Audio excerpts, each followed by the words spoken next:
જય સ્વામિનારાયણ। તારીખ 26/4/2024 ચૈત્રવદ બીજ શુક્રવાર। બોટાદના કાઠી દરબાર સોમલા ખાચર શ્રીજી મહારાજના પરમ કૃપાપાત્ર એક રહેણીવાળા આદર્શ ભક્ત હતા।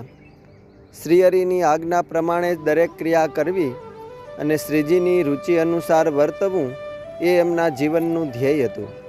શ્રીજી મહારાજ જે કામ સોંપે તે શૂરવીરતાથી કરવું અને જ્યાં મોકલે ત્યાં આનંદથી જવું એ એમની ખાસ વિશિષ્ટતા હતી। જીવનભર એમના સદાચરણમાં કદી ફેર પડ્યો ન હતો। ઊંચી સમજણ, સેવાની સતત ધગશ અને શૂરવીરતા એ એમના ખાસ ગુણો હતા।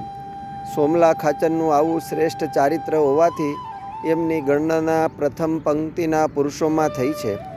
શ્રીજી મહારાજ કહે છે કે અમારા સ્વભાવને તો મૂળજી બ્રહ્મચારી ને સોમલા ખાચર આદિક જે હરિજન છે તે કેટલાક વર્ષથી અમારી પાસે રહે છે તે જાણે છે જે મહારાજને તો એક પ્રભુના ભક્ત વિના કોઈ સંગાથે હેત સંબંધ નથી ને મહારાજ તો આકાશ સરખા નિર્લેપ છે। આજ તો અમારા ઉતારામાં અમારી પાસે રહેનારા જે સોમલા ખાચર આદિક હરિભક્ત તેમને અમે એક પ્રશ્ન પૂછ્યો છે અને વળી જે હરિભક્તને વિશે જે અંગ હોય તેમાં એક સરસ હોય તે કહીએ છીએ। સોમલા ખાચરને સદા એક રેણીપણું એ અંગ। અને પછી શ્રીજી મહારાજ એમ બોલ્યા જે અહીંની મોટેરી 3 બાઈઓ તથા ગોપાળાનંદ સ્વામી, બ્રહ્માનંદ સ્વામી, મુક્તાનંદ સ્વામી, નિત્યાનંદ સ્વામી, શુકમુનિ, સોમલો ખાચર, દાદો ખાચર એ તમે સર્વે જેમ હમણાં આ વર્તમાન કાળે કેવા રૂઢી રીતે વર્તો છો। શ્રીજી મહારાજના ફક્ત એક વચને 18 મોટા મોટા ધનાઢ્ય સદગૃહસ્થો તથા ગામધણી દરબારો તત્કાળ સંસારનો ત્યાગ કરી સાધુ દીક્ષા લઈને કચ્છ ભુજમાં શ્રીજી મહારાજના દર્શન કરવા ગયા હતા। તે વખતે સોમલા ખાચર પણ સાધુ થયા હતા। માચા સુરા સોમલા લૈયા મૂળુ નાજા માતરા મૈયા અજા જીવા વીરદાસ વળી લાધા કાળા કમળ શિમળી એહ સર્વે તજી ઘર બાર થાજો પરમહંસ નિરધાર।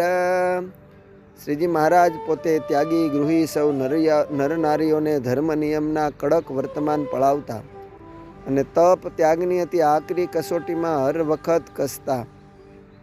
મહાપ્રભુ શ્રી હરિએ વિક્રમ સંવત 1864ની સાલમાં શુદ્ધ કંચન સમા પોતાના અનન્ય ભક્તોને ફક્ત એક પત્રથી સાધુ કર્યા હતા। શ્રીહરિના પત્રથી સાધુ થયેલા સોમલા ખાચર વગેરે સૌ ભક્તો શ્રીહરિની અતિ આગ્રહભરી આજ્ઞાથી પાછા ગ્રહસ્થાશ્રમમાં આવ્યા હતા। સોમલા ખાચર સ્ત્રી, દીકરા, દીકરી વગેરે કુટુંબ પરિવારવાળા અને વ્યવહારે સુખી હતા।